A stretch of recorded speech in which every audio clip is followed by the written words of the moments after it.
this tour so far, fam? I'm What's going on loving with the tour. You know, this is my second visit. First time was 11/11/11, November 11th, 2011, which was anniversary when Nat Turner was hanged. Ain't that something? You know, and I was here by coincidence. So being here today on El-Hajj Malik El-Shabazz, Malcolm X's Earth Day, Right. you know, is even more fulfilling for me. I love to come back and pay respect to the living dead, our Gungun, our ancestors, because through them we continue to live. That's what's good, right? You heard from Dr. Umar, you know what I'm saying? Yes, sir. We from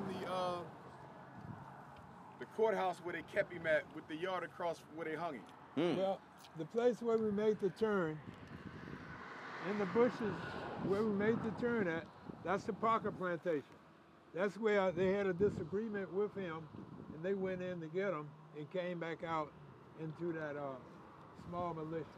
They were 2 miles from Jerusalem at that point. If they had kept going, who knows, maybe they could have got there. But then again, maybe they had that one guarded too, because the other place was guarded. So no doubt, you know, it was already fortified. Now the place where he spent the last night where he did the interview with the guy, remember you took me to the courthouse? Yes, yes. How far are we from that now? That's where we made the turn. The courthouse We're about 5 miles from there. I want them to see that if we can. You want to go back? Yeah. Let's go turn around and go back. What you got? Let's go. The tree. In that tree, in that field over there, the tree is gone. The tree Let's is go gone. over to the field right quick. Speak real quick. Yeah, see what's going on. Is it driving distance? It ain't that far, is it? Area right over there with the little group of trees right there. Yeah, down I where think that's it. it look like maybe they done built some new stuff there. Yeah. So they took him from the private courtroom and Brought him over. guess along the way he got spit at and everything. Have you ever, while on one of these tours or whatever, actually had to face an adversity of that of which we're speaking of now? In other words, have you had those come against you so that that knowledge couldn't be shared? Those who were with you. I've had some things happen, kind of mild though. Right. Like when I was in London, England, they stopped me from speaking at this one place. What else? Things like that Right. in the venue. Right. Yeah. Especially colleges. Even though I speak at a lot of colleges, there's a lot of other ones too. Didn't appreciate what you had to offer. Right. Real personal black feelings of the doctor himself. How did that make you feel? Knowing that what you were speaking of is right there blatant in the faces of so many people. It's kind of expected, you know what I mean? Right. So I don't really flip too much. Right. Shoot, in fact, I kind of welcome it right now because it's going to get more intense as time. You know what I'm saying? Oh, This yeah, is the easy definitely. part. Yeah, right. You done written a book So- too? Yeah, this is the easy part. I think this is the field. Right here. Yeah. Yeah. She was good. This is where he was hung. Yeah, I feel. So you just kind of imagine like a bunch of Caucasians ready to hooting and hollering and cheering, Yeah. ready to hang. Get that nigger, get that nigger. Because I know when we stood there was some houses and the people was looking at us. They really got a church in front of it now, I guess. To sanctify the area. Churchyard. I think this is the Yeah, yard. to make then. it make it sanctified. Yeah, We don't kill enough. side of these bushes we see right here, that might have been a tree stump, but they might have just cut that tree down because of the electric wires. So it probably was another tree over here, but this is where.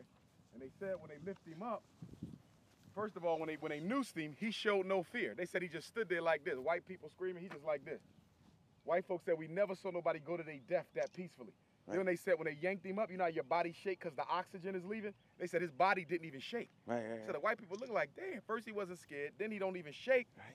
So when they took him down and laid him down, the white folks came with their knives. They cut his penis off, his ears, his nose, fingers. They totally dismembered his body to keep a piece of this great, brave black man. Now the skull, I think the skull was sent to Harvard University Medical School. He's serious.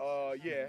And Elder Khalifa, and y'all can ask him this when we get back to his house, he said that a black lawyer owns the skull of Nat Turner. What? And they're trying to get it returned back to the Nat Turner Trail. Yeah. They're owning the body part. Yeah, but they study, because, you know, whenever they find a black person who ain't scared of white people, Right. that's like, to them, that's not understandable. Right. So they went all in his heart, his lungs, his kidney. Like, what was it about him that made him so fearless?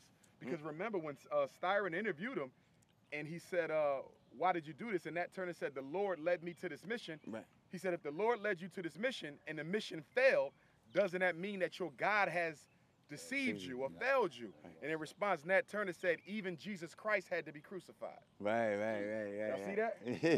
right. Ride or die. He was that ride or die man. Right. Real gangster. Frederick Douglass only like 13. Frederick Douglass only like 13 at the time. So Okay. yeah. It's crazy. Yeah. Sucker. That's exactly what they cut the tree down. They normally do it on oak trees, I think. Yeah. I think they used to hang us mainly on oaks. So this was where he breathed his last. His spirit went up from here. And this was where we breathe our first.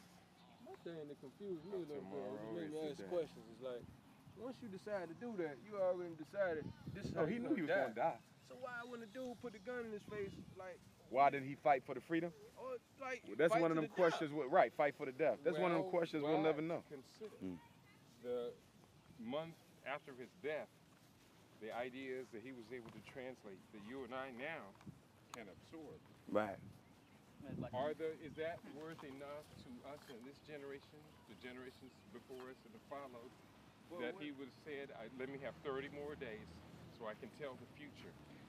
Well, that's what I was saying. Right. I was thinking one of the reasons he let himself get captured so his story could be told correctly. Right. You follow me? So they cannot distort.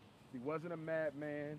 You know, he wasn't paid. You follow what I'm saying? I think he literally let himself get captured because he knew today we would want to know the details. I thought that he said it in Confessions of the Nat Turner that he did say that he wanted something about tell the story to the dude. Great. Because think about it, you do The something writer. like that, you want that to live. You know, And white just- folks hide your history. And just Yeah, it was think only about one Once they reporter. hang you, that becomes record. Right. Yeah. I think he only looked at one.